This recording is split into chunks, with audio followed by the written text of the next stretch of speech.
మీరు చూడండి, ఎవడైనా చేస్తాడండి ఈ పని. ఎంత కొవ్వు ఉండాలండి మనుషులకి. దాన్ని మాట్లాడతారు. ఇప్పుడు ఆ బిల్డింగ్ ఎందుకు కట్టారంటే ప్రెసిడెంట్ ఆఫ్ ఇండియా వస్తాడంట, ప్రైమ్ మినిస్టర్ వస్తారంట, వాళ్ళ గెస్ట్ హౌస్ కింద వీళ్ళు కట్టారంట. ప్యాలెస్ ప్యాలెస్ కవర్ చేశారు, కనపడకుండా షీట్ వేశారు. ఎరోజన్ కంట్రోల్ చేయడానికి షీట్ వేశారు.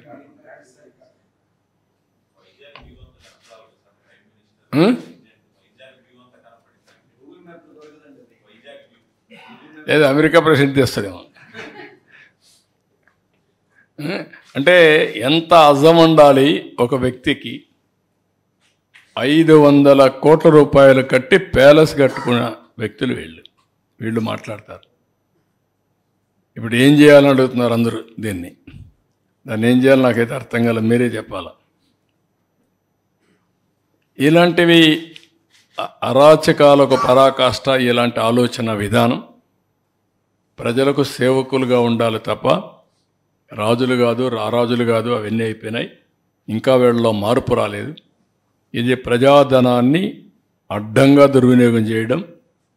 ఫారెస్ట్ అనేది ఋషికొండ అనేది ఋషులు అక్కడ తపస్సు చేసిన ప్రాంతం. అది ఒకప్పుడు ఎవరైనా సరే విశాఖపట్నానికి వస్తే ఈ కొండ చూసిన తర్వాత మేము విశాఖపట్నం వచ్చామని ఈ ఓడలు ఇవన్నీ వచ్చినప్పుడు, పడవలు వచ్చినప్పుడు చూసుకునేవారు.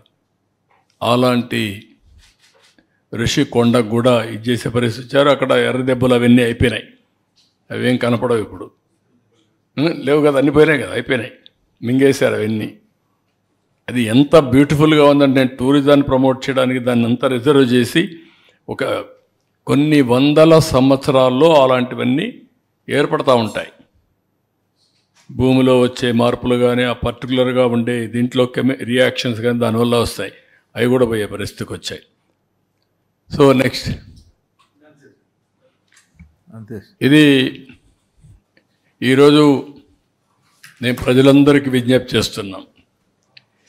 మీ భూములు ఎవరైనా కొట్టేసినా, మీ అసైన్మెంట్ భూములు బలవంతంగా లాగేసుకొని ఫ్రీ హోల్డ్ చేసుకున్నా, లేకపోతే మీకు తెలిసి ఎక్కడైనా అరాచకాలు అన్యాయాలు చేసి ప్రభుత్వ భూములు కానీ ప్రైవేటు భూములకు కానీ హాని తలపెట్టిన వ్యక్తులుంటే అవన్నీ మాకు చెప్పండి.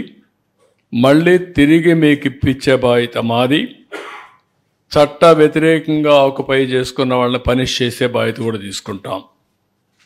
2, ఖనిజ సంపద. భూగర్భ ఖనిజ సంపద సమాజ హితం కోసం ఉపయోగించుకోవాలి. అది కూడా వాల్యూ అడిషన్కి వెళ్ళాలి తప్ప ఇష్టానుసారంగా దోపిడీ చేయడం కరెక్ట్ కాదు.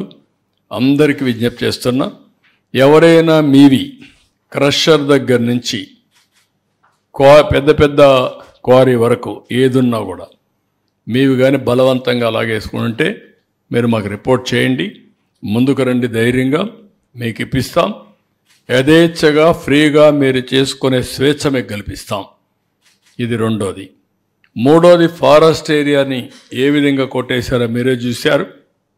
ఇలాంటి అడవులను కూడా మింగేసే ఈ ఆనకొండల్ని మనం గుర్తుపెట్టుకోవాల్సిన అవసరం ఉంది. వీళ్ళందరినీ పనిష్ చేయాల్సిన అవసరం ఉంది. ఆ రోజు ఫారెస్ట్ మినిస్టర్గా పనిచేసిన వ్యక్తులు కానీ ముఖ్యమంత్రిగా పనిచేసిన వ్యక్తులు కానీ పదవికి అర్హుల? ప్రజాస్వామ్యంలో ఇలాంటి వ్యక్తులు ఉండవలసిన అవసరం ఉందని కూడా ప్రజలు ఆలోచించాల్సిన అవసరం ఉంది. ఈరోజు మేము ఇచ్చిన డేటా చాలా తక్కువ. మా ఆఫీసులో ఇంత డేటా లేదు. ఒకవేళ నాకు పార్టీ ఆఫీసులో వెరిఫై చేయకుండా ఇస్తే కూడా కరెక్ట్ కాదు. ఇంకా కలెక్ట్ చేయాల్సింది చాలా ఉంది. అరాచకాలు చాలా జరిగాయి. ఎక్కడ పోయినా నా కొండలు చూస్తే చాలా బాధేసింది, గుండెలు పిండేసి అంత బాధపడ్డా.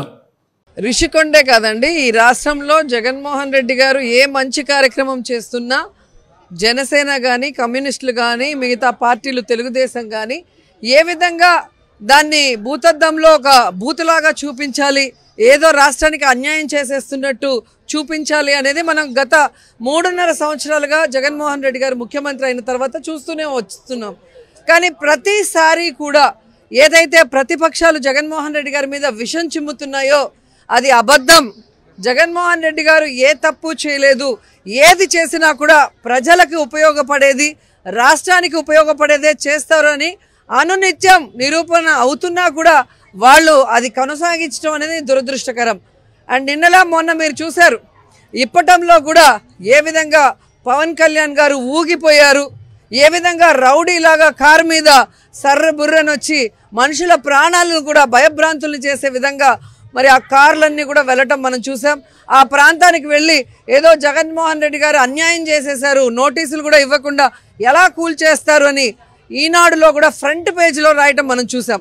నిన్ననే మనకి హైకోర్టు ఏ విధంగా చీవాట్లు పెట్టి న్యాయస్థానాన్ని కూడా తప్పుదారి పట్టించాలని చూస్తున్నారు. అసలు న్యాయబద్ధంగా వాళ్ళకి నోటీసులు ఇచ్చి వాళ్ళందరూ కూడా దానికి ఓకే అన్న తర్వాతే రోడ్లు వెడల్పు చేయడానికి వాళ్ళు ఆక్యుపై చేసిన దాన్ని గోడలను నిర్మూలిస్తున్నారు తప్ప మరొకటి లేదు అని కోర్టు కూడా తెలుసుకున్న తర్వాత ఎవరైతే కోర్టుని తప్పుదారి పట్టించాలనుకున్నారో వాళ్ళు 14 మందికి మనిషికి 1,00,000 చొప్పున ఏ విధంగా జరిమానా విధించిందో కూడా మనం చూస్తున్నాం. మరి ఈరోజు రాసిన ఫ్రంట్ పేజీ మరి ఏం చేయాలి, వాళ్ళ మీద ఏ విధంగా వాళ్ళని బుద్ధి చెప్పాలో ఒకసారి మీరు కూడా ఆలోచించాలి. పవన్ కళ్యాణ్కి కానీ పేపర్లలో ఫ్రంట్ లైన్లో విషం చిమ్మిన వాళ్ళని ఈరోజు మళ్ళీ అది రిషికొండలో ఆల్రెడీ టూరిజం ఉంది. ఆ టూరిజాన్ని మరింత డెవలప్మెంట్ చేయడానికి జగన్మోహన్ రెడ్డి గారు నడుం బిగిస్తే అక్కడ ఏదో జరిగిపోతుంది అంటే మరి కోర్టుల డైరెక్షన్లోనే మీరు కోర్టులో వేసిన తర్వాత కోర్టుల డైరెక్షన్లోనే ఏం చేస్తున్నారో వాళ్ళు తెలుసుకొని ఎలా చేయాలి, ఇంకేం చేయొచ్చు చేయకూడదని కోర్టు చెప్పిన విధానంగానే ఈరోజు జగనన్న ప్రభుత్వం ముందుకు వెళ్తుంటే కోర్టుల్ని కూడా అనుమానపడే విధంగా, కోర్టుల్ని కూడా అవమానించే విధంగా ఈరోజు జనసేన కానీ కమ్యూనిస్టులు కానీ తెలుగుదేశం పార్టీ కానీ అక్కడ ఏదో జరుగుతుంది అని చెప్పి మాట్లాడటం అనేది వాళ్ళ ఉనికి కోసమే, అంతకన్నా ఇంకొకటి కాదు.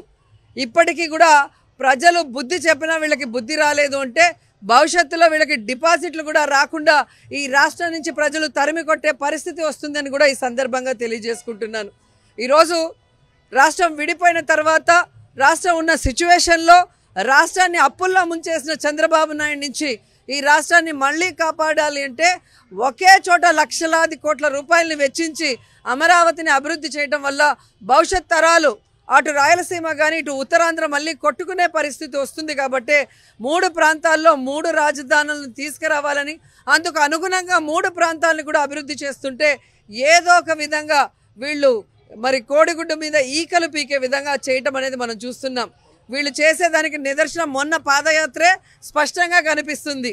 రైతుల పాదయాత్ర అన్నారు, దాంట్లో TV5 నాయుడు గారు పాదయాత్ర చేశాడు. మరి ఆయన ఎలాంటి రైతో మీరే తెలుసుకోవాల్సిన అవసరం ఉంది.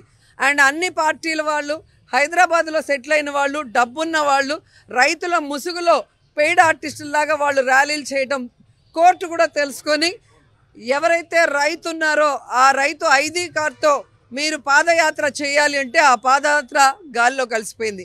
అంటే అక్కడ రైతులు లేరు, కేవలం చంద్రబాబు నాయుడు సామాజిక వర్గం, పెయిడ్ ఆర్టిస్టులు, రైతుల ముసుగుల్లో ఈరోజు రాష్ట్రాన్ని ఇంకా నాశనం చేయాలి. కాబట్టి ఒకే చోట వాళ్ళు ల్యాండ్లు కొనుక్కున్న చోట వాళ్ళు బినామీలు బాగుపడే విధంగా అభివృద్ధి చేయకపోతే ఈ రాష్ట్రాన్ని మేము నాశనం చేస్తామని కంకణం కట్టుకున్నారనేది మీకు స్పష్టంగా అర్థమై ఉంటుంది. అండ్ ఈరోజు ఈ రిషికొండ ఇష్యూ కూడా అలాగే జరుగుతుంది. సో ఎవ్రీ డే ఏదో ఒక విషయాన్ని ఈ విధంగా ప్రజల్ని కన్ఫ్యూజన్లో పెట్టాలనుకుంటున్నారు. దేవుడి వల్ల ఈరోజు సోషల్ మీడియా యాక్టివ్గా ఉండటం వల్ల ఎప్పుడు ఎక్కడ ఏం జరుగుతుంది, ఎవరు ఎందుకు ఏం మాట్లాడుతున్నారో ప్రజలు ఇమీడియట్గా తెలుసుకుంటున్నారు. కాబట్టి ఈ అపోజిషన్ ఏదైతే జగన్ గారి మీద విషం చిమ్ముతుందో అది ఎప్పటికప్పుడు పటాపంచలై వాళ్ళే ఫూల్స్ అవుతున్నారు. కడిగిన ముత్యంగా